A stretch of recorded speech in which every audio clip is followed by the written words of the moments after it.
Ambassador Quill adjusted his ceremonial sash for the 10th time that morning, feeling like a particularly gaudy ornament as he stood among the chattering elites of the Galactic Dominion's Grand Senate chamber. The hall was a grotesque marvel of overindulgence. Golden columns twisted into the shapes of mythical beasts, banners woven with rare starlight silk hanging heavy in the stale, perfumed air. It was the day of unity, and Vox Taylor, the self-proclaimed supreme custodian of civilization, was about to address the galaxy once again with his usual blend of pomp, thinly veiled threats, and breathtaking arrogance. From my vantage point behind the delegation railings, I could see him now, gliding in on a levitating platform studded with gemstones stolen from dead worlds, his iridescent robes whispering over the crowd like an unwelcome draft. I shot a glance at Dredge Yumyume, my Volpari colleague and occasional drinking partner, who was scribbling sarcastic notes on a battered data pad. Bet you 10 credits he mentions the divine burden of leadership in the first 3 minutes, I whispered. Dredge snorted. 2 minutes. He's been rehearsing all week. We chuckled under our breath, but the laughter tasted sour. We both knew today's speech wasn't just another exercise in vanity. Rumors swirled like thick mist. Directive 57B, a policy that would strip humanity, and a handful of other troublesome juveniles, of all but the most menial rights in Dominion space, was about to be announced. And though I tried to wear the calm mask expected of an ambassador, my tail flicked with unease beneath my formal robe. Then Vox Taylor spoke, and the universe tilted just a little closer to madness. His voice was a syrupy drawl, each word coated in centuries of unchallenged authority. He spoke of restoring balance, of preserving the sacred order, of guarding the sanctity of interstellar civilization against corrosive influence. No names were mentioned, but everyone knew who he meant. Earth, the upstart, the uninvited guest at the Galactic feast. A few meters away, I caught sight of Captain Jack Harper standing rigid in the visitors' gallery, a faint smile ghosting his lips, the kind of smile a predator might wear while observing a particularly stupid herd animal. Harper was trouble, incarnate. A man who could look an empire in the eye and not blink. His mere presence unsettled the Dominion delegates, most of whom treated humans like clever but unruly pets. I wondered briefly what madness he was planning, because Harper never sat quietly for long. As Vox Taylor droned on, I let my gaze wander to Dr. Lena Ortiz, seated with quiet precision beside Harper. She was tapping away at a slim, unremarkable-looking device on her lap, a device I knew could have been pieced together from scavenged Dominion tech and human ingenuity. If half the rumors swirling around her latest experiments were true, she was about to flip the galaxy on its head with a few keystrokes. My heart hammered against my ribs. Something was happening today, something beyond the pomp and speeches, something nobody in this gaudy chamber was prepared for. The air seemed charged, thick with the scent of ionized metal and burnt-out lies. The Grand Senate, with all its banners and shining marble, was a decaying monument to an empire that had forgotten how to fear, but they were about to remember. Because humanity had not come here today to beg. They had come to change everything. As the ovation swelled, as Vox Taylor raised his arms in imperial benediction, as the golden lights refracted 100 false rainbows across the hall, Harper shifted slightly, catching my eye across the chamber. His grin sharpened, predatory and electric, and I knew, with a cold certainty that stole my breath, that whatever humanity had planned, it was already too late for the Dominion to stop it. The games had already begun. The storm broke before the last applause could die away. It started subtly, just a flicker, a tremor across the crystalline banners overhead, but within seconds, the air was alive with alarms. Holoscreens, pristine and glittering a heartbeat ago, warped into a static haze of warning glyphs. Vox Taylor froze mid-speech, a gout of confusion flickering across his scaled features as the high domes of the Senate chamber shuddered with a deep, resonant boom from somewhere deep beneath New Century Prime. From my vantage, I could see the palace security forces spring into action, armored enforcers surging toward the dais where the Emperor stood, but they were already too late. From the side corridor, flanked by a pale-faced Lena Ortiz and a pair of stony human marines, Captain Harper emerged, dragging a limp figure by the collar, none other than Grand Admiral Z, the iron fist of the Dominion military, unconscious, and bleeding faintly from a nasty gash across his temple. The chamber recoiled as one, gasps and shouts crashing into one another like breaking waves. Even Vox Taylor, perched atop his ridiculous hover throne, gaped, his mouth opening and closing in disbelief as Harper hauled the Admiral like a sack of refuse to the center of the floor and dropped him with an unceremonious thud. The silence that followed was unbearable, a pregnant void in which entire empires seemed to teeter. Then Harper, cool as the void between stars, spoke. "The Dominion's fleet," he said, voice steady, amplified naturally by the room's acoustics, "no longer exists as you knew it. It's not dead. It's ours now. You never noticed the cracks forming because you were too busy decorating yourselves with stolen glory." He tapped a small device on his wrist, and instantly the chamber's master displays changed. A live feed bloomed into being above us. Rows upon rows of Dominion battleships drifting powerlessly, lights guttering out like candles in a hurricane. Across every hull, the same unmistakable symbol flashed, an ancient precursor glyph humanity had reclaimed. From forgotten ruins, a symbol of rebirth and reckoning. Shock rippled through the Senate. Some delegates began shouting, others stumbled back in terror, and still others simply stood motionless, trapped in the terrible realization that the rules they had lived by were ashes now. Vox Taylor surged to his feet, spluttering, demanding Harper's immediate arrest, but none of the security forces moved. Their implants, their weapons, even their own exosuits, compromised, shut down, left inert by the same creeping technological virus now curling through the Dominion's arteries like a patient, ruthless snake. Beside me, Dredge Yumyumi whispered in awe, "They didn't just beat them. They reprogrammed the Dominion's entire war machine." I barely heard him over the thundering of my own pulse. Harper didn't gloat, didn't shout. He simply stood there, a man holding the fate of a galaxy between two calloused hands, demanding not vengeance, but something infinitely more terrifying. To an empire built on fear, accountability. Dr. Ortiz stepped forward, holding up a small crystalline shard glowing faintly with layered code. "This," she announced, "is the new law of physics for your Dominion. Your energy grids, your military databases, even your information archives. They all belong to a system that answers not to fear, not to conquest, but to transparency, to truth. You will not shut it down. You cannot. You will listen, or you will cease to exist in a world where lies are survivable." The weight of it all pressed against my chest as realization spread through the chamber like wildfire. Harper hadn't just attacked them. He had exposed them, unveiled their corruption, their stolen technologies, their lies stacked like rotten bones beneath golden thrones. This wasn't conquest. It was forced evolution. Vox Taylor, to his credit, tried one last gambit. Puffing. Out his chest he declared the humans criminals, traitors, unfit to speak among civilized species. Harper tilted his head slightly, regarding him the way one might regard a particularly noisy insect, before stepping forward and, without ceremony or permission, reached up, grabbed the Emperor's velvet-draped arm, and yanked him off the throne, dragging him stumbling and furious into the middle of the floor. The symbolism hit like a thunderclap.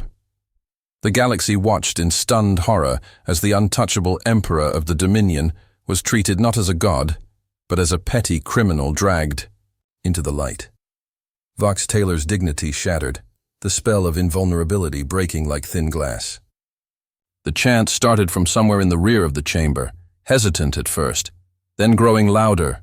Reform, reform, reform.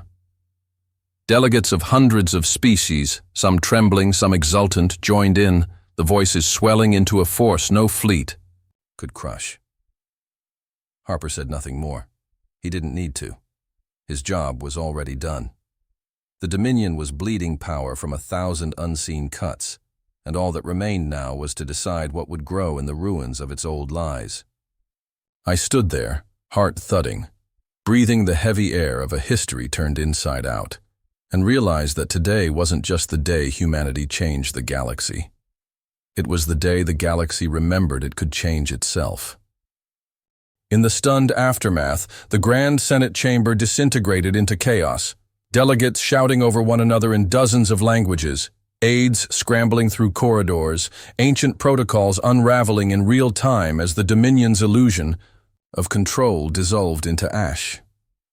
Vox Taylor, still panting from Harper's humiliating grip, tried to rally his most loyal governors, barking orders with a desperation that stank of crumbling authority, but none dared move without knowing whose systems still functioned, whose armies still answered.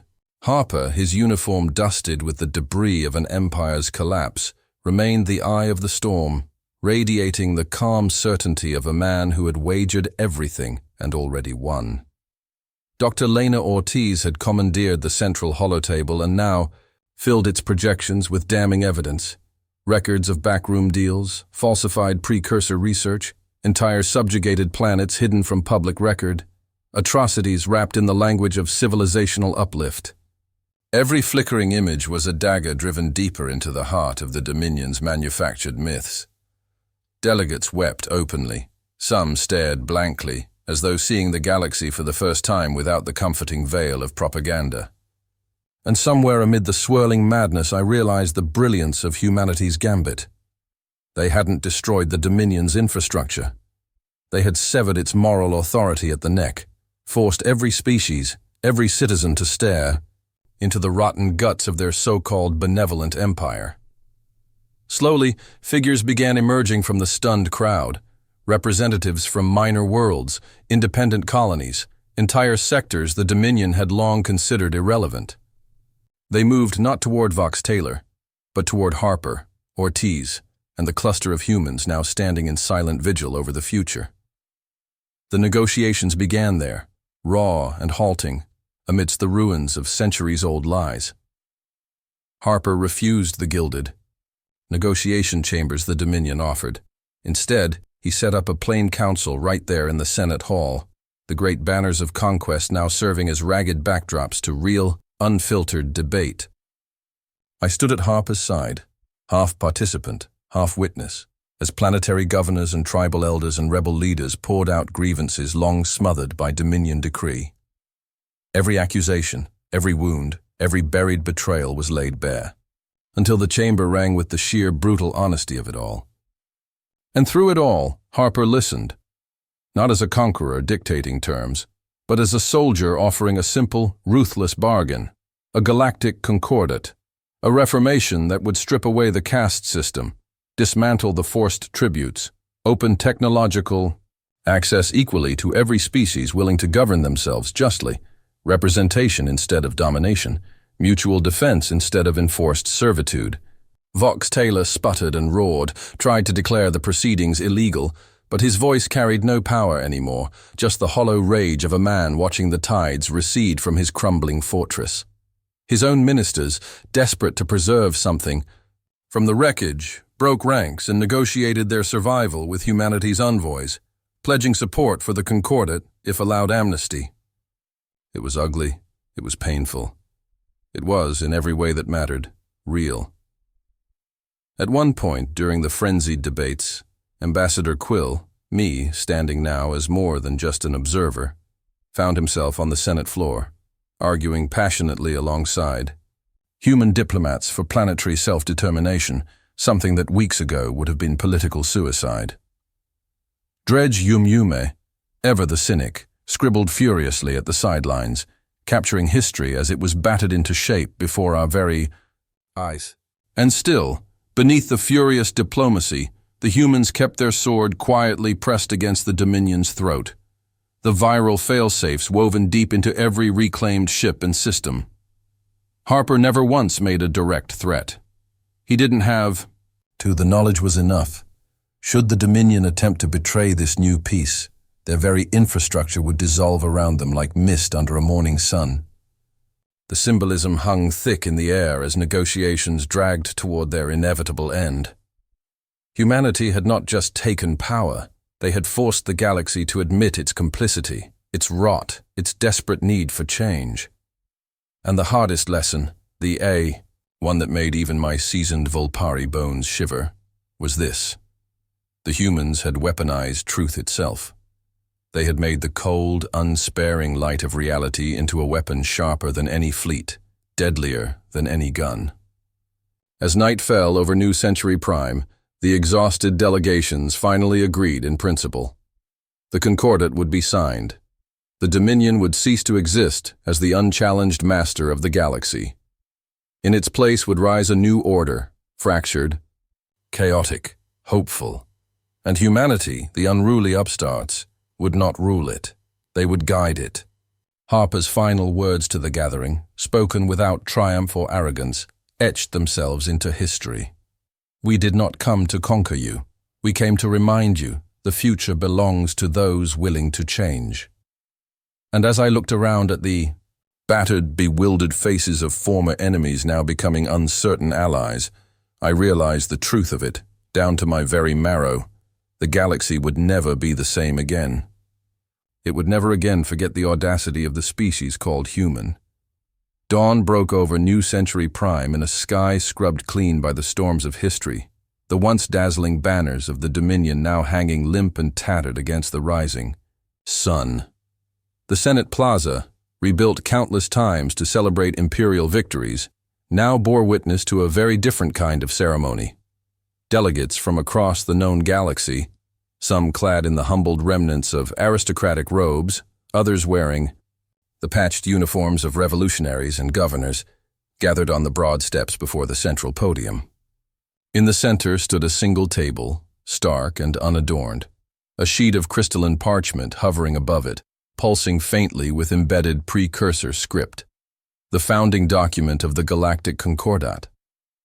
I stood among them, still marveling that I was here, that I was part of this moment, even as the last echoes of the Dominion's arrogance crumbled to dust.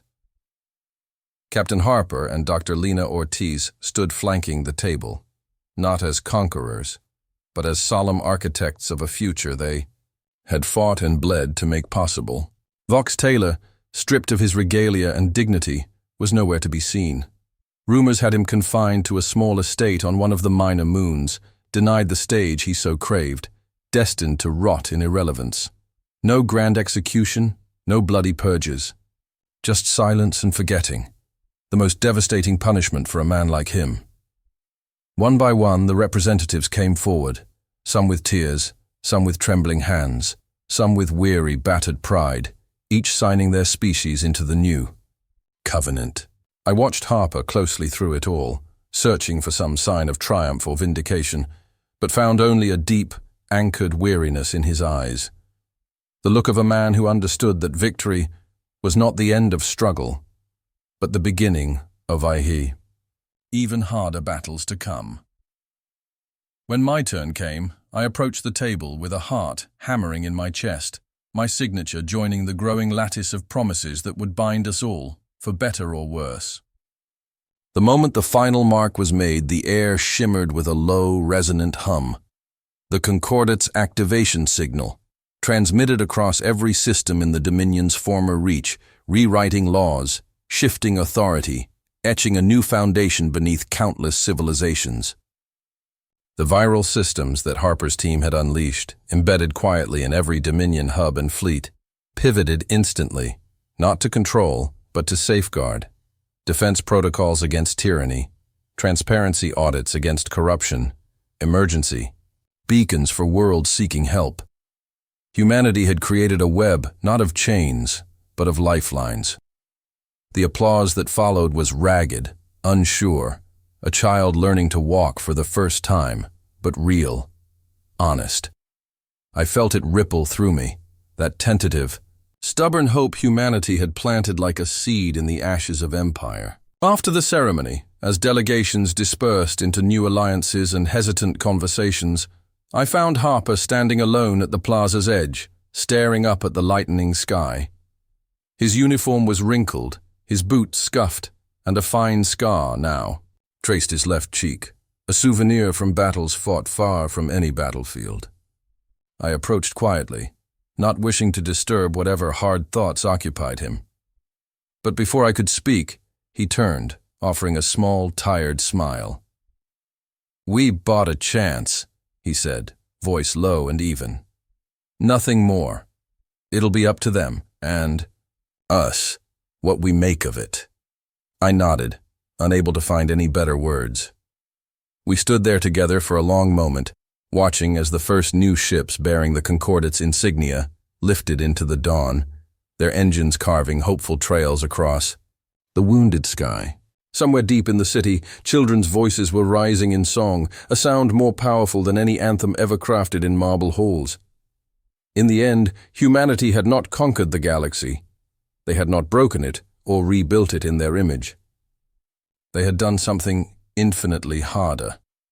They had forced it to see itself, forced it to confront the possibility of becoming something better.